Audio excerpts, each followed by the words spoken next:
বন্ধুগণ, আমি কবি মহিউদ্দিন চৌধুরী মাইকেল আপনাদের সামনে আবারও উপস্থিত হয়েছি একটি কবিতা পাঠ নিয়ে। আমার আজকের কবিতার নাম মনোযন্ত্র।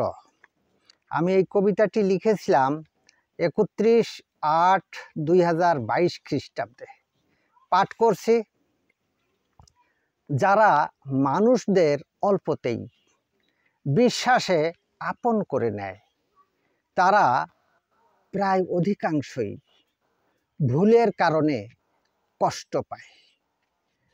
মন পরিমাপের যন্ত্র নেই, নেই মন মাপার সু উপায়।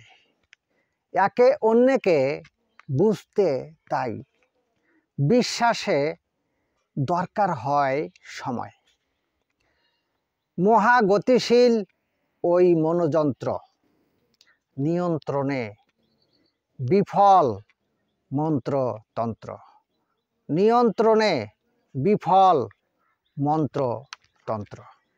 আমার এই কবিতাটি যদি আপনাদের ভালো লেগে থাকে তাহলে দয়া করে লাইক, কমেন্ট, শেয়ার দিয়ে পাশে থাকার অনুরোধ রেখে আমি আপনাদের থেকে আজকে বিদায় চাইছি। সবাইকে শুভেচ্ছা, শুভকামনা, অবিরাম, অন্তহীন, নিরন্তর পথ চলা। ধন্যবাদ।